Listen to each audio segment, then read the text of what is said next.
السلام علیکم ناظرین، میں ہوں آپ کی میزبان عظمیٰ نعمان۔ حبیب صاحب پروگرام میں میرے ساتھ موجود۔ مہنگی بجلی اور اس پر ٹیکسز کی بھرمار نے نگران حکومت کو بھی پریشان کر دیا ہے۔ اس حوالے سے نگران وزیر اعظم انوار الحق کاکڑ کی سربراہی میں گزشتہ روز ہنگامی اجلاس ہوا، جس میں 48 گھنٹوں میں عوام کو ریلیف دینے کا اعلان کیا گیا تھا، لیکن اہم سوال یہ ہے کہ کیا یہ نگران حکومت کا مینڈیٹ ہے؟ دوسری طرف مہنگائی کی چکی میں پسے عوام کی مہنگی بجلی کے جھٹکوں سے حالت بری ہو چکی ہے۔ آج چوتھے روز بھی ملک بھر میں عوام نے مظاہرے کیے اور بل جلائے۔ سینیٹر سیف اللہ ابرو کی زیر صدارت سینٹ کی پاور کمیٹی کا آج اجلاس ہوا، جس میں پاور ڈویژن حکام نے بجلی ٹیرف بڑھنے کا ملبہ ڈالر کی قدر اور شرح سود میں بھاری اضافے کو قرار دیا۔ حکام نے یہ بھی انکشاف کیا ہے کہ سالانہ 467 ارب روپے کی بجلی چوری ہوتی ہے۔ عوام سے بجلی بل پر 7 قسم کے ٹیکسز وصول کیے جا رہے ہیں۔ ایک خبر یہ بھی ہے کہ بجلی کمپنی کے ملازمین کو سالانہ 13 ارب روپے کی مفت بجلی دی جا رہی ہے، جبکہ پاور سیکٹر کا گردشی قرضہ جون 2023 تک 2700 ارب روپے رہا۔ وابڈہ ملازمین کو مفت بجلی کی موجودگی میں آخر یہ گردشی قرضہ کیسے ختم ہوگا؟ کیا نگران حکومت عالمی معاہدے کی موجودگی میں بجلی بلز میں عوام کو ریلیف دے پائے گی؟ اور کیا حالات سول نافرمانی کی طرف جا رہے ہیں؟ اسی پر ہم بات کریں گے۔ بورڈ آف انویسٹمنٹ کے سابق چیئرمین ہارون شریف صاحب نے ہمیں پروگرام میں جوائن کیا۔ ہارون شریف صاحب، گو کہ ہم نے اس نگران حکومت کو با اختیار بنایا ہے، لیکن کیا اس نگران حکومت کے پاس یہ اختیار ہے کہ بجلی کے بلز کے معاملے پر عوام کو کوئی ریلیف دے سکے؟ جی بہت شکریہ۔ دیکھیں، یہ جو ہمارا کرائسس ہے پاور سیکٹر کا، یہ ہم اکنامکس میں کہتے ہیں کہ جو کسی ملک کو ایک بائنڈنگ کنسٹرینٹ ہوتا ہے جس کی وجہ سے معیشت نہیں چل پاتی، تو یہ ایک پلر ہے جس کی وجہ سے معیشت کا پہیہ بھی رک گیا ہے اور لوگوں کی لائیولیہوڈز کے اوپر منفی اثر پڑتا چلا جا رہا ہے۔ اب آپ کے سوال پہ آتا ہوں دوسرے پہ۔ دیکھیں، یہ جو پاور سیکٹر ہے یہ کوئی ایک دن میں خراب نہیں ہوا۔ مجھے بہت تعجب ہوتا ہے جب لوگ حیرت کا اظہار کرتے ہیں یا بلیم کرتے ہیں کہ یہ تو اچانک ہو گیا۔ یہ ہماری بری کنسسٹنٹلی بری پالیسیاں، بہت ہی ویک گورننس اور لیک آف کوآرڈینیشن کی وجہ سے اور بجلی کی چوری کی وجہ سے عوام پہ بوجھ پڑتا چلا جا رہا ہے۔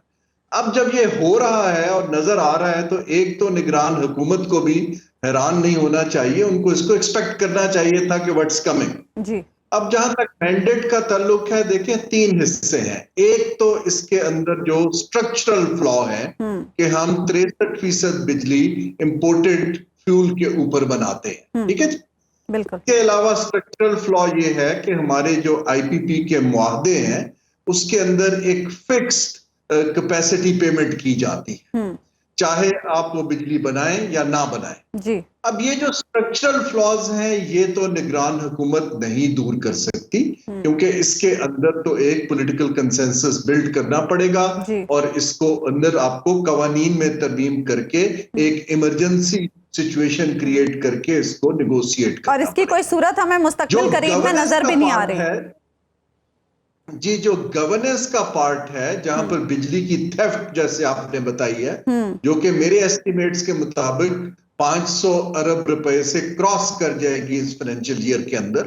اب اس چوری کو روکنے کے لیے ڈسکوز کے اوپر مضبوط سی اوز کو لگانا، گورننس کو ٹھیک کرنا، وہ نگران حکومت ضرور کر سکتی ہے، اور کیونکہ بظاہر ان کے اوپر پولیٹیکل کاسٹ بھی نہیں ہے کہ وہ کسی کی سائیڈ لیں، ان کو بہترین لوگوں کو لگانا چاہیے، اور جو لوگ بالکل نکمے ہیں یا ملے ہوئے ہیں چوری کر رہے ہیں تو ان کو نکالنا چاہیے۔ دوسرا، جو ہم کراس سبسیڈائز کرتے ہیں، نہ صرف چوری کی کاسٹ کنزیومر کو پاس آن کی جاتی ہے، بلکہ جو ہم بجلی مفت دیتے ہیں پرکس میں، پریویلیجز میں، پرائرٹی سیکٹرز کو، اس کی کاسٹ بھی کنزیومر کو شفٹ کی جاتی ہے۔ تو نگران حکومت کو چاہیے کہ اس کو کیئرفلی ریویو کرے۔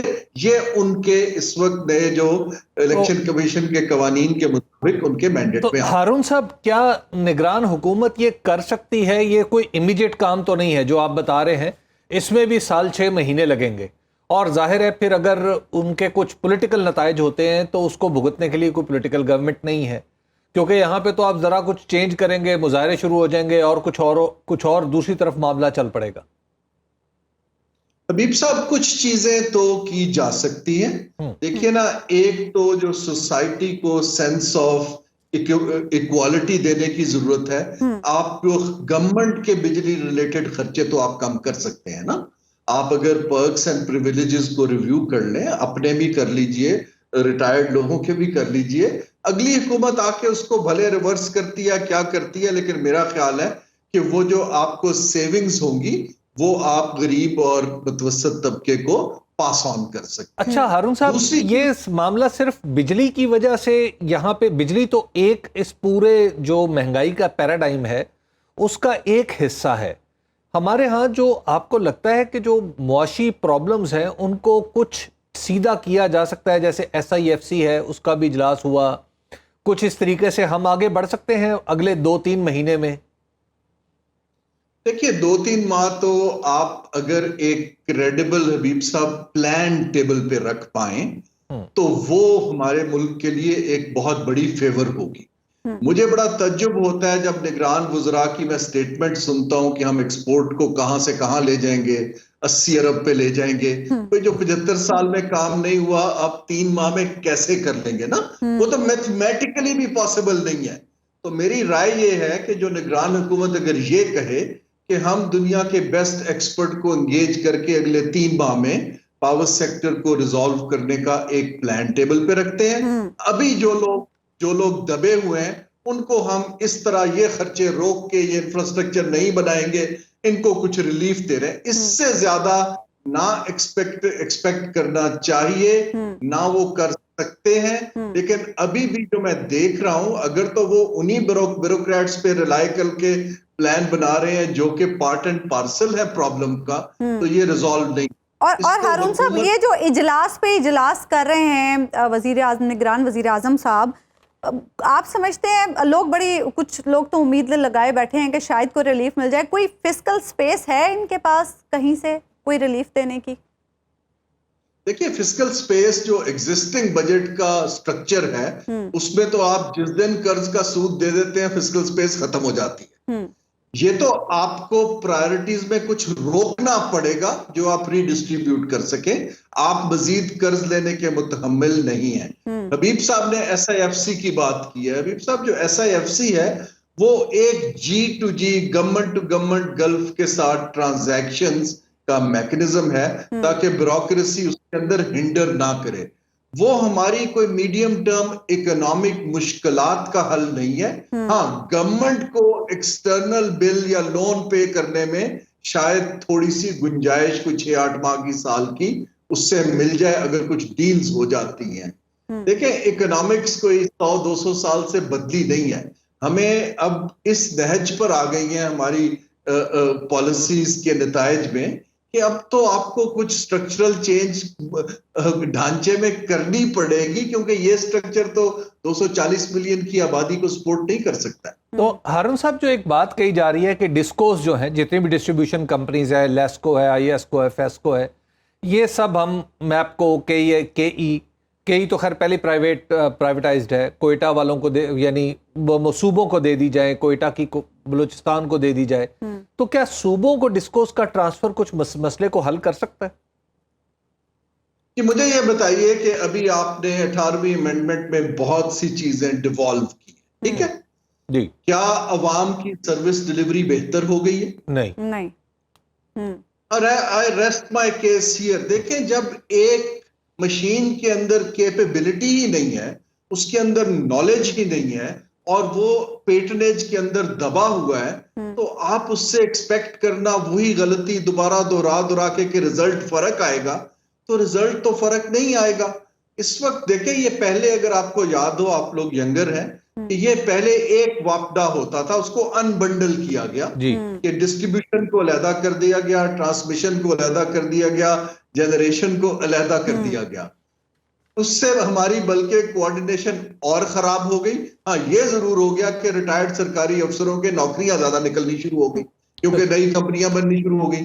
اب سوال یہ ہے کہ اگر آپ نے اس کے ہمارے بڑے اچھے اس کے اوپر خطے کے اندر ہی انکلوڈنگ انڈیا ایگزامپلز موجود ہیں کہ انہوں نے ڈسٹریبیوشن کو کیسے ایفیشینٹ کیا ہے, جس کے اندر پرائیویٹ مینجمنٹ بھی ایک طریقہ ہے لیکن آپ اس کو بیوروکریسی سے انسولیٹ کرتے ہیں. اور جیسے یہ کمپنیز بنی ہے حبیب صاحب, یہ کمپنیز آرڈیننس میں چلنی چاہیے, نہ کہ یہ ministry of water and power کی جاگیر ہے.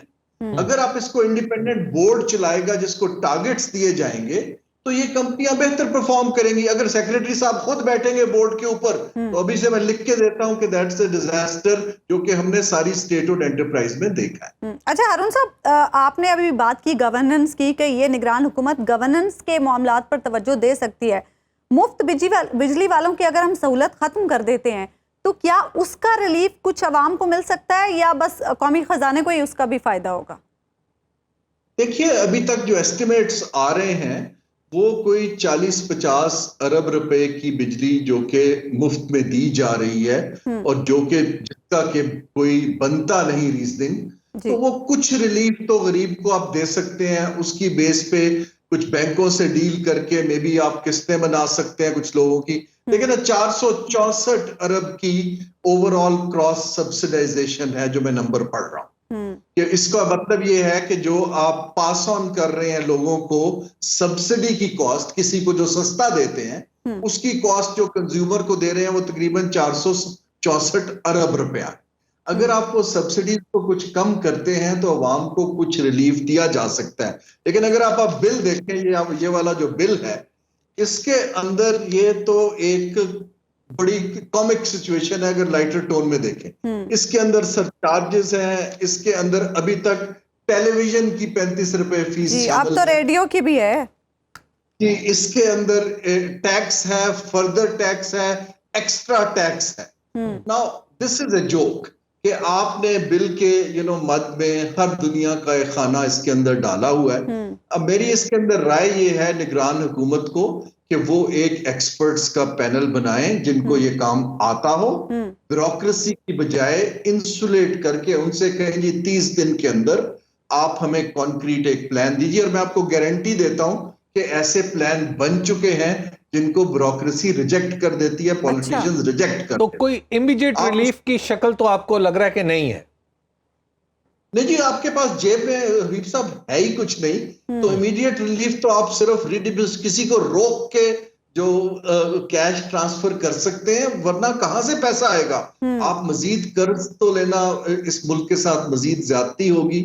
ہاں آپ ڈیفر کر سکتے ہیں, جیسے ہم سعودی عرب وغیرہ سے جب تیل خریدتے ہیں تو وہ ہمیں ایک ڈیفرڈ 3 سال کی پیمنٹ کی فیسلٹی دیتے ہیں. آپ وہ وہاں سے آپ کی پیمنٹ آپ نہیں کر رہے ہوتے لیکن آپ عوام کو چارج کر رہے ہوتے ہیں. so you need to figure out کہ کہاں سے گنجائش تو نکالی جا IMF ہمیں کوئی گنجائش دے گا؟ اگر مثال کے طور پہ نگران گورنمنٹ کچھ کرتی ہے تو کیا ہمارے جو IMF کے ساتھ معاہدے ہیں ان پہ تو نہیں کوئی اثر پڑے گا؟ دیکھیے جو ہمارا IMF سے معاہدہ ہے وہ بڑا کلیئر ہے. وہ یہ نہیں کہتا ہے کہ آپ بل کو بڑھائیں, اس کو بڑھائیں. وہ کہتا ہے کہ آپ مہنگی بجلی بناتے ہیں, سستی بیچتے ہیں. یہ ایک ڈسٹورشن ہے, آپ اس کو دور کیجئے. اب اس کے طریقے کیا ہیں کہ آپ ایک میسو ایمرجنسی کا پاور سیونگ پلان بنائیں. دیکھیں حبیب صاحب ابھی تو گروتھ نہیں ہو رہی ہے اور بجلی کی کنزمپشن بھی نہیں ہے. دیکھیں اکنامک تھیوری کے اندر اگر آپ کے پاس 41,000 میگا واٹ بجلی ہے اور کنزمپشن 50% ہے, سپلائی زیادہ ہے, ڈیمانڈ جو ہے کم ہے, تو قیمت گرنی چاہیے ٹیکنیکلی. جی لیکن سٹرکچر اس طرح کا ہے اس کا کہ آپ بیچیں یا نہ بیچیں, حکومت جو ہے وہ 25% پہ سود پہ پیسہ لے کے وہ ری پے کیے جا رہی ہے سرکولر ڈیٹ کو جو 2.6 ٹریلین پہ چلا گیا ہے. اب یہ فالٹس میرے حساب سے منسٹری آف انرجی کے بس کا روگ نہیں ہے, چاہے نگران ہو چاہے الیکٹڈ ہو. تو ہارون صاحب یہ جو کیپیسٹی پیمنٹ آپ بتا رہے ہیں ان سے جان کیسے چھڑائی جا سکتی ہے؟ کیا یا ہمارے معاہدوں کا کوئی کٹ آف ٹائم تو ہوگا کہ فلاں تاریخ تک ختم ہو جائیں گے؟ دیکھیے یہ جو انٹرنیشنل معاہدے ہیں یہ 2 وے ہے نا. آپ نے آئی پی پیز کے جو انویسٹرز ہیں ان سے معاہدہ کیا ہوا ہے جن میں چینی بھی ہیں, پاکستانی بھی ہیں اور کچھ اور لوگ بھی ہیں. آئی تھنک ان کو اگر آپ ٹیبل پہ بٹھاتے ہیں اور اپنا ایک ریئل سچویشن بتاتے ہیں کہ یہ جو ہم نے دیکھیں نا, پہلی 2 کاسٹ ویریبل ہیں, تیل کی قیمت ویریبل ہے, آپ کی مینٹیننس اینڈ آپریشنز ویریبل ہے. یہ جو فکسڈ کاسٹ ہے وہ کیپیسٹی ہے کہ ہم نے اتنے % ڈالر بیسڈ ریٹرن دینا ہی دینا ہے، اس کے اوپر آپ بیٹھ جائیں، یا تو اس کو روپی بیس کر لیں یا اس کے اوپر دیکھیں نیگوسیشن بیک ڈور میں، لیکن یہ نیگوسیشن وہ لوگ کریں جن کا آئی پی پی میں انٹرسٹ نہ ہو. لیکن ایک دفعہ ہوئی تو تھی جب پچھلی حکومت تھی تحریک انصاف کی، تو اس دوران کچھ معاملہ آگے بڑھا تھا لیکن پھر رک گیا، کہیں اس کا پتہ نہیں چلا. جی وہ جو لوگ بیٹھے تھے انہوں نے اس پہ نیگوسیشن شروع کر دی تھی، لیکن اور چائنیز کے ساتھ بھی ایک ڈسکشن کی تھی، اور میں آپ کو بتا سکتا ہوں چین نے کہا تھا کہ آپ پیمنٹس کیجئے لیکن کسی اور طریقے سے، ہمارے اتنے بائیلیٹرل اکاؤنٹس ہیں، ہم کہیں اور آپ کو کمپنسیٹ کرنے کی کوشش کرتے ہیں. تو حل نکالنے کی بات شروع ہو گئی تھی. لیکن میں اب تھوڑا سا سخت الفاظ ہیں، جس کیبنٹ میں 6-7 نمائندے آئی پی پیز کے بیٹھے ہوں تو وہاں یہ فیصلے کرنے حبیب صاحب خاصے مشکل. ہارون صاحب آپ کو کیا لگتا ہے انتخابات میں تاخیر سے ہماری ملک کی معیشت مزید کتنا سفر کر سکتی ہے؟ دیکھیں جی ابھی تو ایک آپ کا سلائیڈ ڈاؤن ہو رہا ہے، اور جو بھی دیکھیں انٹرنیشنل ادارے ہیں، انویسٹر ہیں، وہ انسرٹنٹی آف اینی سارٹ کو منفی طریقے سے رسپونڈ کرتے ہیں، وہ فیصلے روک لیتے ہیں، وہ دیکھتے ہیں کہ کس سے ڈیل کرنا ہے. ابھی بھی اگر ہم انتخابات کی ایک تاریخ اناؤنس کر دیں تو ہمیں یہ تو پتا چل جائے گا کہ کیئر ٹیکر حکومت کب تک ہے. لیکن اگر آپ اس کو اوپن اینڈڈ رکھتے ہیں تو معیشت کو، جو کہ آلریڈی فریجلٹی کی ریڈ لائن پر ہے، اس کو مزید نقصان پہنچے گا. وہ کہیں سے بھلائی کی توقع نہیں کرنی چاہیے. نہ ہم انٹرنیشنل معاہدہ کر پائیں گے، نہ ہمارے اوپر جو لوگ اپنے انڈسٹری کے اندر کچھ پلاننگ کر کے بیٹھے ہیں وہ فیصلہ کر پائیں گے، نہ لوکل انویسٹر فیصلہ کر پائے گا. تو اس لیے ہمیں چاہیے کہ سرٹن ایک گول پوسٹ بتائیں کہ جی اس تاریخ تک یہ انٹرم ختم ہو جائے. ٹھیک ہے، بہت بہت شکریہ ہارون شریف صاحب، آپ پروگرام میں ہمارے ساتھ. حبیب صاحب میرے خیال سے نگران حکومت کو یہ ریلیف دینے کے حوالے سے اجلاس منعقد کرنے کے بجائے نا الیکشن منعقد کروانے کے حوالے سے اجلاس بلانے چاہیے کہ جلد از جلد کیسے 90 دنوں میں الیکشنز کروائے جائیں. جہاں تک نگران حکومت کا بجلی کی قیمتوں میں کمی کے حوالے سے غور و خوض ہے، تو میرا خیال ہے کہ وہ ایک ایسی ایکسرسائز ہے جس کا کوئی فائدہ ہونے والا نہیں ہے. اور ہارون شریف صاحب کا یہ بہت ہی عمدہ مشورہ ہے کہ ہم کم از کم اپنے سسٹم میں پائے جانے والی انسرٹنٹی، جو بے یقینی کی کیفیت ہے، اس سے جان چھڑا لیں. اگر ہم اس سے چھٹکارا پا لیتے ہیں کسی تاریخ کو اناؤنس کر کے، مثال کے طور پہ ایک بات ہو رہی ہے کہ فروری میں ہم اناؤنس کر دیں گے، فروری میں الیکشن ہوگا یا مارچ میں ہوگا، جو بھی ہوگا، اگر ہم کچھ کنفرمیشن دے دیں تو اس کے نتیجے میں کم از کم یہ ہوگا کہ نگران حکومت کو، یہ بہت عمدہ بات ہے کہ نگران حکومت کو بھی اپنی توجہ اسی طرف رکھنے کا موقع ملے گا، الیکشن کی طرف، اور پھر پورے پاکستان کے اندر بھی یہ معاملہ جو ہے کچھ بہتر ہوگا.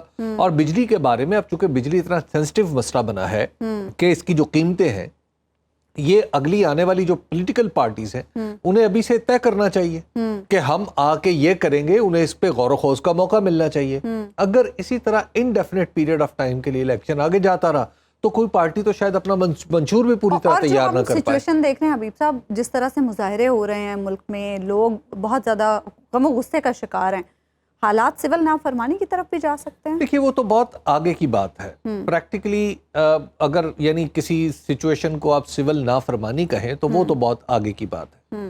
لیکن میں آپ کو بتاؤں کہ جس نہج پر ہمارے حالات پہنچ چکے ہیں، کیا ابھی بھی بہت آگے کی بات ہے؟ جی، اس کی وجہ دیکھیے کہ اینیکڈوٹل کچھ اس کی بات کی جا سکتی ہے، یعنی اپنے سماجی تجربے کی روشنی میں. مجھے بہت سارے لوگوں نے یہ بتایا کہ ان کے گھر کا بجلی کا بل جو ہے وہ ان کی تنخواہ کے قریب ہے یا اس سے زیادہ آ چکا ہے. اچھا، جس کے گھر کی بجلی کا بل اس کی تنخواہ سے یا اس کی آمدنی سے زیادہ ہو جائے گا اور اس کے استعمال سے بھی زیادہ، اچھا ڈیفینیٹلی وہ آپ کو کہیں نہ کہیں آپ کو روک لگانی پڑے گی کہ وہ پھر یا تو اپنے بچوں کو کھلائے پڑھائے گا یا اس کے بعد یا بجلی کٹوا دے گا. سوشل میڈیا پر ہم ایسے بڑے لوگوں کے بارے میں اب دیکھیے صورتحال یہ ہے کہ مجھ سے ایک کراچی کی جو کراچی الیکٹرک کمپنی ہے یا اس طرح اور دوسری کمپنی کے الیکٹرک، ان سب لوگوں کا عملہ بھی خطرے میں آیا ہوا. آپ نے دیکھا نا کراچی میٹر ریڈرز نے ریڈنگ لینے کے لیے جانے سے انکار کر دیا حبیب صاحب، کیونکہ عوامی رد عمل سے خوفزدہ ہیں. جب یہ صورتحال ہو جائے تو اس کا مطلب آپ سمجھ سکتے ہیں اس کا مطلب یہ ہوگا کہ سول نافرمانی ہو نہ ہو، پریکٹیکلی لوگ نافرمانی پر مجبور ہو رہے ہیں، خود کو مجبور سمجھتے ہیں۔ اب کوئی 32,000 30,000 تنخواہ لے رہا ہے، اس کا اگر 15,000 بل آ جائے وہ کیسے دے سکتا ہے؟ خود میری میڈ کا ابھی صاحب بل 10,000 روپے آیا ہے۔ تو جب آپ ایسی صورت میں گرفتار ہو جائیں، تو مجھے ایک صاحب بتا رہے تھے جو حکومت کا حصہ ہیں، میں آپ کو بتا رہا ہوں اس حکومت کا حصہ ہے، وہ بتا رہے تھے کہ ان کے ڈرائیور نے ان سے پوچھا، یہ مشورہ مانگا کہ جناب یہ مجھے بتائیں کہ اگر میں بجلی کا بل نہ دوں تو پھر میں بجلی کو کٹنے سے کیسے روک سکتا ہوں؟ اب آپ ذرا تصور کیجئے کہ اگر خدا نخواستہ اللہ کرے ایسا وقت نہ آئے، لیکن اگر جو خاص طور پر غریب علاقے ہیں جہاں پر بل نہیں دے پا رہے لوگ، چھوٹے چھوٹے گھر ہیں، وہاں پر اگر کوئی میٹر کاٹنے پہنچا تو پھر نتیجہ کیا ہوگا؟ جی اسی لیے خوفزدہ ہے یہ میرا خیال ہے کہ سسٹم کو اس بے یقینی سے نکالنے کے لیے الیکشن کی اناؤنسمنٹ بہت ضروری ہے۔ ٹھیک ہے، ایک بریک لیں گے یہاں پہ ہم ناظرین، اور بریک کے بعد ہم بات کریں گے توشہ خانہ کیس کا فیصلہ اسلام آباد ہائی کورٹ نے محفوظ کیا ہے، کیا کل چیئرمین تحریک انصاف کو کوئی ریلیف مل سکتا ہے؟ اس پر ہم بات کریں گے اس چھوٹی سی بریک۔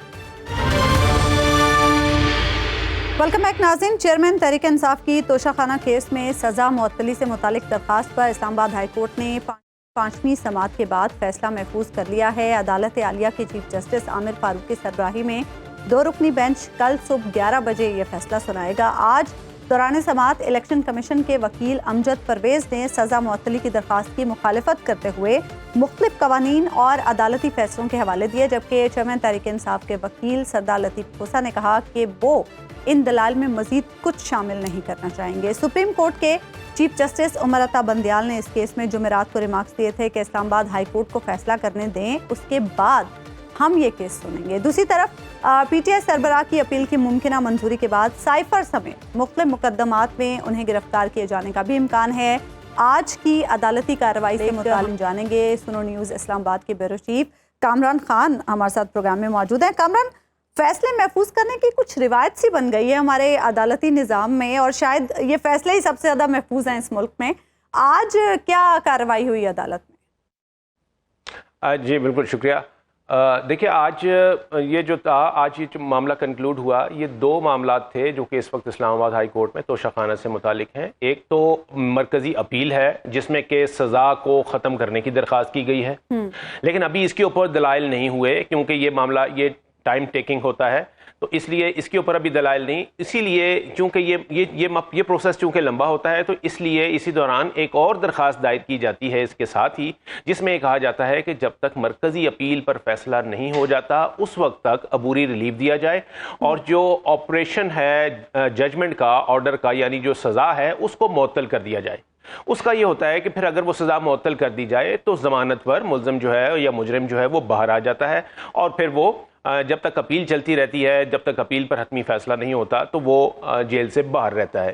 تو یہ والی اس درخواست پر آج دلائل دیے گئے تھے۔ اس درخواست پر جو لطیف کھوسہ جو کہ لیڈ کونسل ہیں پاکستان تحریک انصاف کے چیئرمین کے، ان کے دلائل تھے، اور انہوں نے جورسڈکشن پر بات کی۔ انہوں نے اس کے اوپر جو معاملات ٹیکنیکل پوائنٹ رہ گئے تھے، یعنی کہ وہ تمام تکنیکی نقطے جو کہ ٹرائل کورٹ نے پہلے طے کرنے تھے لیکن ان کو طے کیے بغیر فیصلہ سنا دیا تھا، آج انہی نکات پر بات کی گئی کہ یہ ان تکنیکی نکات پر عدالت کو پہلے کلیئر کرنا چاہیے تھا۔ کامران یہ بتائیے کہ عام طور پر آپ خود ایک بڑے مجے ہوئے رپورٹر ہیں عدالتی معاملات کے، عام طور پر جب 3 سال کی سزا ہوتی ہے تو عدالت اس کو کیسے دیکھتی ہے؟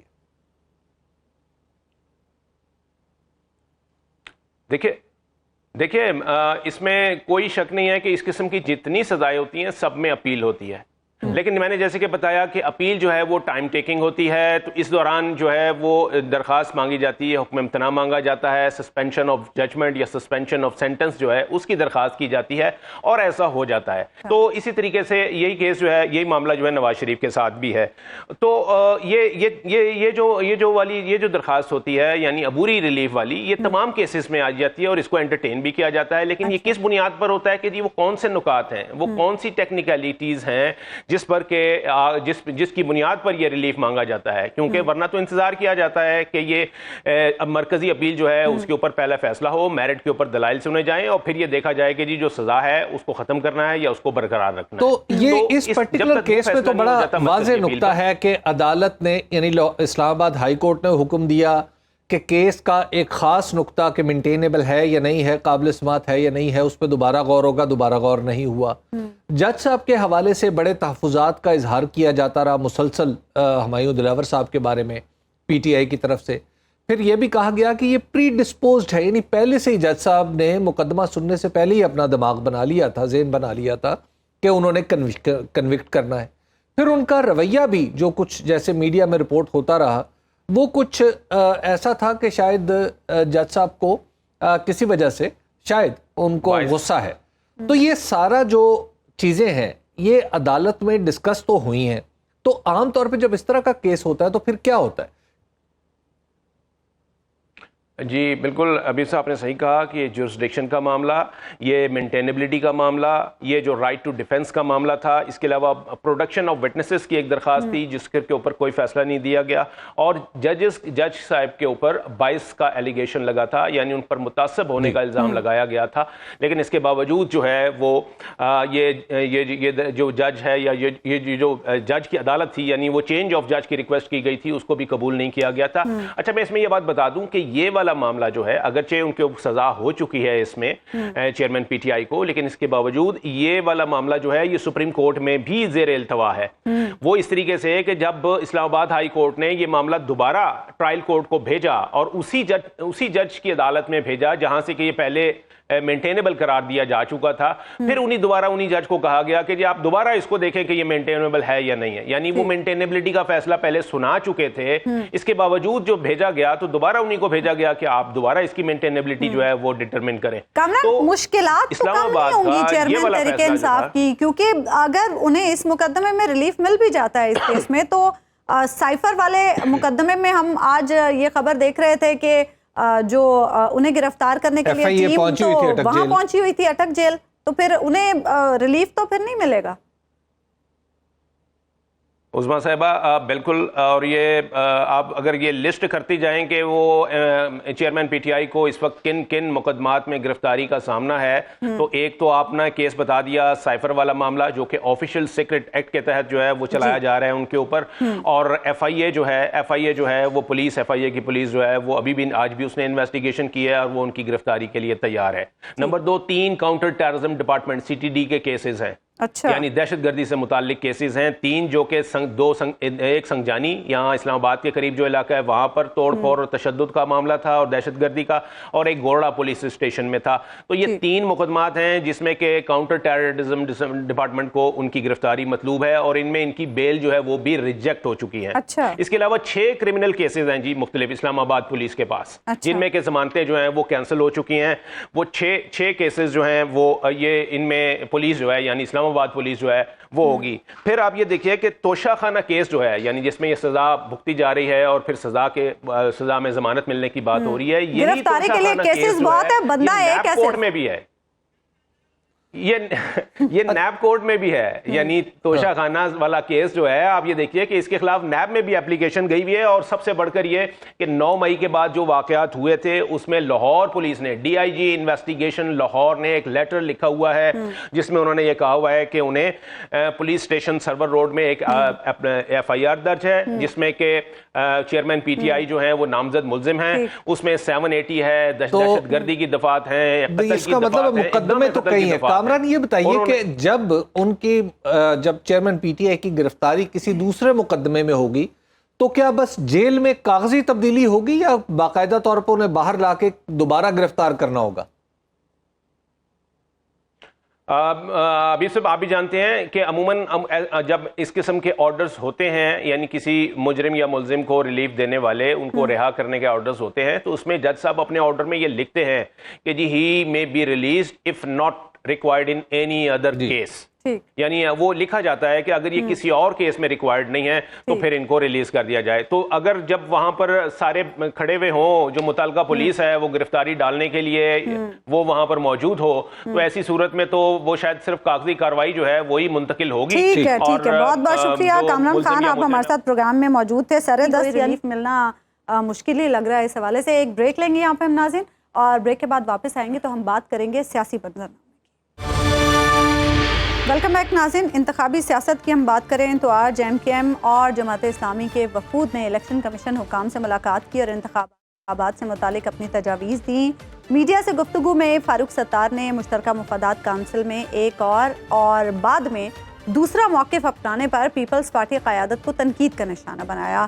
پیپلز پارٹی وفد کی کل الیکشن کمیشن میں ملاقات شیڈیول ہے, تاہم جمعے کو یعنی 25 اگست کو پارٹی کی سینٹرل کمیٹی نے عام انتخابات 90 روز میں کروانے پر زور دیا تھا. الیکشن کے حوالے سے نون لیگ اور ایم کیو ایم کے علاوہ باقی تمام جماعتیں 90 روز میں انتخابات کروانے پر زور دے رہی ہیں, جبکہ مغربی ممالک کے سفارتکاروں نے خبردار کیا کہ انتخابات فروری سے آگے گئے تو اس کے سنگین نتائج برآمد ہوں گے. دوسری طرف سپریم کورٹ بار کے بعد پاکستان تحریک انصاف نے بھی عدالت عظمیٰ میں انتخابات 90 روز میں کروانے کے لیے آئینی درخواست دائر کر دی اور اس کے علاوہ مشترکہ مفادات کونسل کے فیصلے کو بھی کالعدم کروانے کی استدعا کی ہے. ایک اور معاملہ نواز شریف کی واپسی کا ہے, جس میں اب شہباز شریف نے تصدیق کر دی ہے کہ وہ اکتوبر میں واپس آئیں گے, لیکن نہ جانے کیوں خورشید شاہ صاحب کو ایسا نظر نہیں آ رہا. بہرحال اسحاق ڈار صاحب بھی اب لندن پہنچ گئے ہیں اور نئی خبر یہ ہے کہ نواز شریف صاحب نے شہباز شریف کو یہ ہدایت کی ہے کہ وہ اتحادی جماعتوں کی قیادت سے سیٹس میں بھی اب بات چیت کے سلسلے کو آگے بڑھائیں. حبیب صاحب, پیپلز پارٹی اب بڑا زور دے رہی ہے 90 دن میں انتخابات کروانے پر. کاش پنجاب اور کے پی میں انتخابات کے حوالے سے بھی پیپلز پارٹی اتنا ہی زور دیتی اور اتنا ہی فوکس کرتی تو شاید آج یہ حالات نہ ہوتے جو ہم دیکھ رہے ہیں. دیکھیے, پاکستان پیپلز پارٹی ہو, پاکستان مسلم لیگ نون ہو یا اس کی دیگر اتحادی جماعتیں ہوں, ان کا مسئلہ یہ ہے کہ یہ سمجھتے ہیں کہ تحریک انصاف ایک نئی پولیٹیکل فورس ہے جس کو ختم کرنے میں ان کی بقا ہے. ایک نئی پولیٹیکل فورس کی موجودگی میں, اور پھر ایسی موجودگی کہ جو بالکل آپ کو ہر طرف نظر آ رہی ہو اور اس کا نتیجہ یہ لگ رہا ہو آپ کو کہ آپ اپنی اگلی نسل کو اقتدار ٹرانسفر نہیں کر پائیں گے, تو ظاہر ہے اس کے خلاف پھر معاملہ جو ہے وہ گروہ بندی کی طرف چلا جاتا ہے, تو مفادات گروہی نیچر کے ہو جاتے ہیں.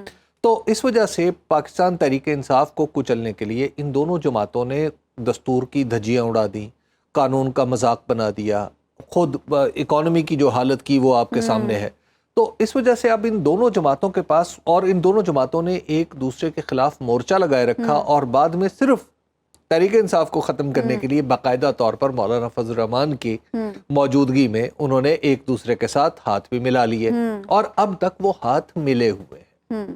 یہ الیکشن کا یہ کہنا کہ پاکستان پیپلز پارٹی کہہ رہی ہے کہ الیکشن 90 دن میں ہو, یہ دراصل یہ بھی 90 دن میں پرابلم نہیں ہے, یہ رسمی سی بات ہے. یہ رسمی سی بات ہے.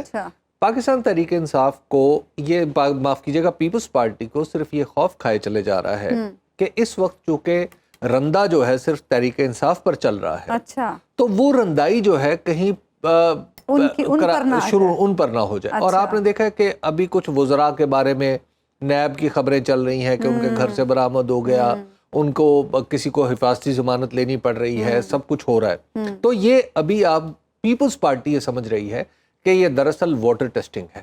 اس کے بعد معاملات آگے کی طرف بڑھیں گے, ان کے لیے بھی ٹف ہو سکتے ہیں, اور پھر دوسری طرف پھر اور بھی بہت سارے معاملات کھل جائیں گے.